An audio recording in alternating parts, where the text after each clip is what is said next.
Welcome to Tell Me More Stories Told as podcast. Great to be here. Today, get ready because we're diving deep, really deep into the world of Megan Thee Stallion. We're going beyond the headlines. Absolutely. Forget the usual stuff. We're here to uncover the real story behind the artist. Exactly. We're talking Megan Jovan Ruth Pete, born February 15th, 1995, San Antonio born but Houston raised.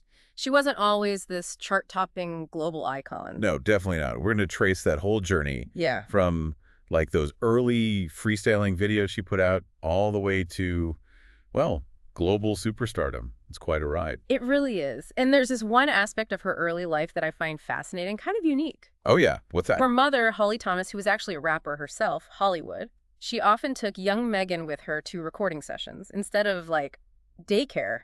Wow, really? Imagine that. Right. Just imagine being surrounded by beats and rhymes and the whole studio vibe from that young. It's like, it had to have sunk in deep. Oh, absolutely. That kind of immersion. You can't replicate that. It clearly played a massive role in, who she became as an artist. Music was just there from the start. Okay, so let's jump to 2016. She drops her debut single, Like a Stallion, which is kind of perfect considering how she got her stage name, isn't it? It really is.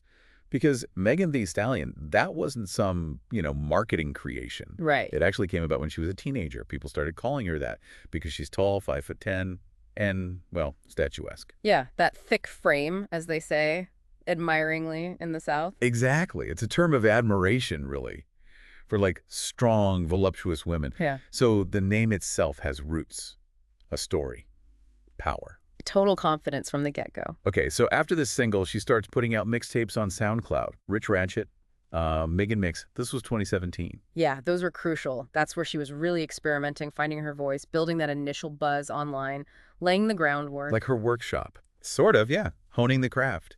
And you started hearing that sharp lyricism, that energy that would become her signature. And that energy definitely caught on.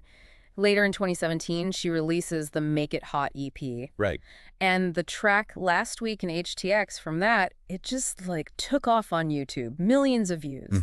That was a big signal, proof that people were connecting. It showed her rising popularity, gave everyone that real taste of her Houston sound. It felt very authentic to her city, her experience. Totally. Now here's a fun fact, kind of a what if.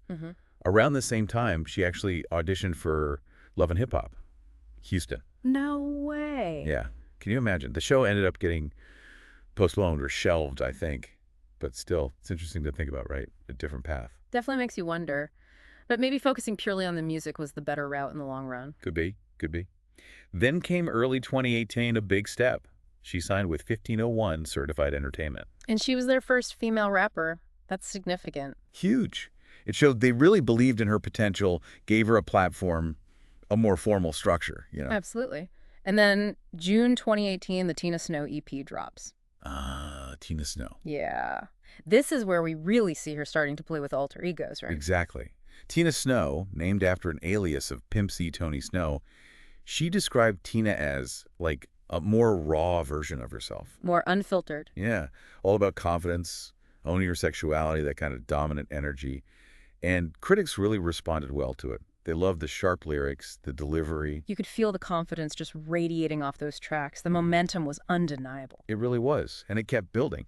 November 2018, another big move. Yeah. She signs with 300 Entertainment. Also becoming the first woman on that label, too. Right. 2 labels in less than a year. Yeah. The industry was clearly paying very close attention. They wanted in. You could feel the buzz getting louder. Then, January 2019, we get Big Ole Freak. From Tina Snow. And that one breaks through. Her first time on the Billboard Hot 100. Peaked at 65, I think. Yep, number 65. That was huge. That first taste of mainstream chart recognition, that's a milestone. Definitely validating. Then May 2019, the Fever mixtape comes out. Even more critical acclaim. Fever was really well received. And the video for Reeler. Oh, yeah. That blaxploitation aesthetic. So cool. Right. It showed she had this strong visual sense, too, not just the music, a whole artistic vision. And then June 2019, huge moment. She gets picked for XXL's freshman class. The freshman class. That's like the stamp of approval in hip-hop, right, for up-and-comers. Totally. And her freestyle in the cypher, people went nuts for it. It really showcased her lyrical skill. Oh, absolutely. That freestyle got a lot of praise, cemented her status as someone you absolutely had to watch a real lyricist. And she wasn't just shining on her own tracks. Collaborations started happening. Yeah, broadening her reach. She featured on Chance the Rapper's debut album, and her song Hot Girl was used in the opening of HBO's A Black Lady sketch show. Getting her music into different spaces, different audiences, smart moves. Then August 2019, the anthem, Hot Girl Summer. The anthem.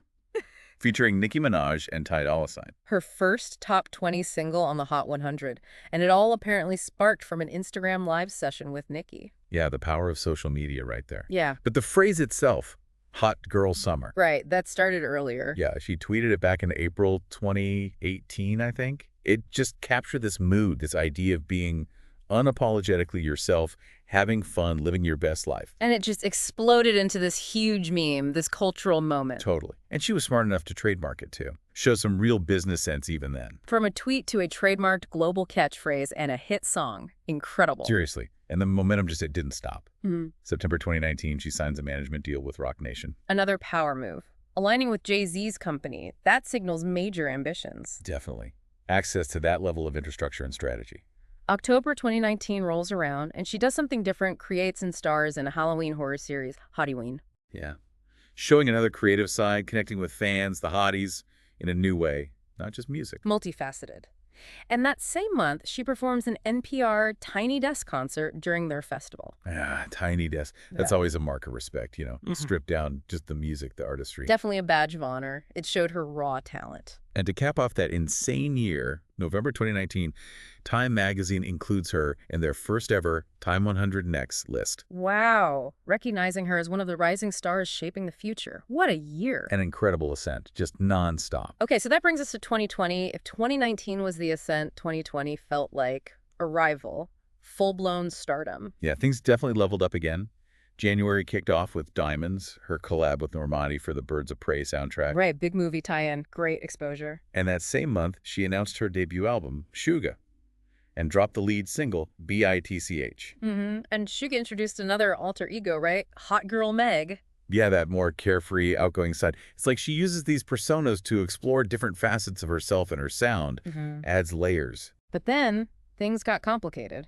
Those label disputes with 1501 Certified really came to a head. Ugh, yeah. That whole hashtag Free Thee Stallion movement online, it really showed how passionate her fan base, the Hotties, were. They rallied around her. Fiercely loyal. And despite all that legal drama, the Suga EP still dropped in March 2020. Had to get a judge involved, a temporary restraining order. Talk about resilience. Yeah. Navigating all that industry conflict while trying to release your art. That takes serious strength. Seriously. And then, from that EP came the song that was just everywhere. Oh, yeah. Savage. It just exploded on TikTok, the dance challenge, everything. It went completely viral. And that led to the remix, the one with Beyonce. Iconic. April 2020, her first #1 single on the Billboard Hot 100. Monumental.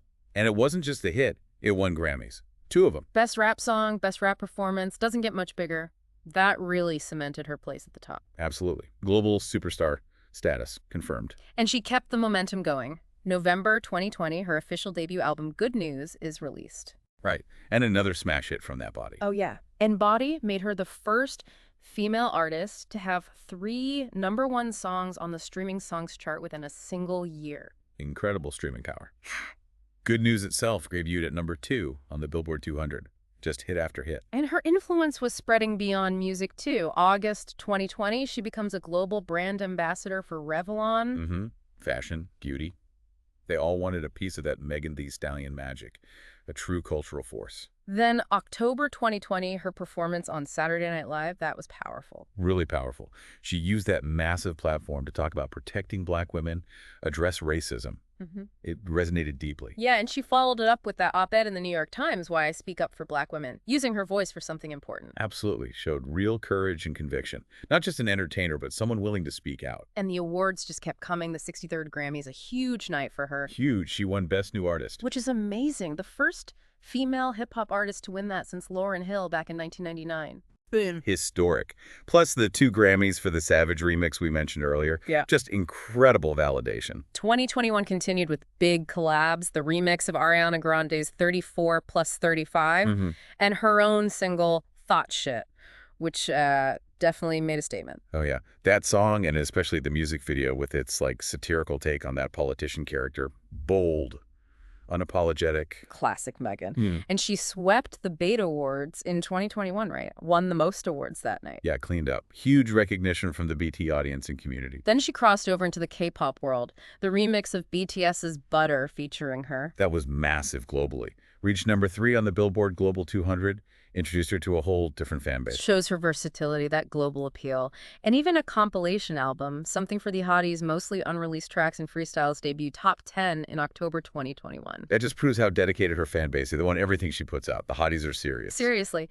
And then, amidst all this superstardom, December 2021, she graduates from college. I know. Texas Southern University, Bachelor of Science in Health Administration. That's incredible. Balancing that career with finishing her degree. Yeah. So impressive. Real dedication. And right after graduating, she received the 18th Congressional District of Texas Hero Award for her philanthropy. Through her Pete and Thomas Foundation, right? Honoring her mom and dad. Yeah, supporting education, housing, health needs, giving back to Houston. Shows her character, her commitment, beyond the music. Okay, quick pause here. If you're finding the story as incredible as we are and you want more deep dives like this one, you know what to do. Hit that subscribe button. Seriously, we explore fascinating stories every time here on Tell Me More, and you don't want to miss out. Definitely subscribe. We love having you with us as we uncover these compelling narratives. All right, we're back. Let's get into the more recent years, starting with 2022. The year kicked off with another big collab, Sweetest Pie with Dua Lipa. Yeah, two major pop forces coming together. That was a highly anticipated track. For sure. And then, something totally unexpected, her performance at the Oscars. Oh, right. The 94th Academy Awards. She joined the cast of Encanto for We Don't Talk About Bruno. It was such a fun surprise. Everyone was talking about it. Showed her range, stepping onto that kind of stage. Total versatility. Yeah. And it got great reactions. Reached a whole different audience again. Then August 2022, her second studio album, Traumazine, comes out. And this was her final album under those deals with 1501 and 300 Entertainment. Right.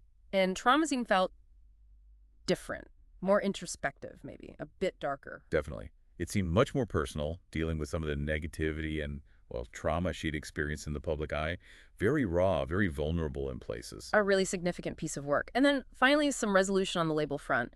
October 2023, the legal battles with 1501 ended with a settlement. Yeah, a confidential settlement. But the key thing was it allowed her to amicably part ways, to move forward independently. Must have been a huge relief. Right. She didn't waste any time.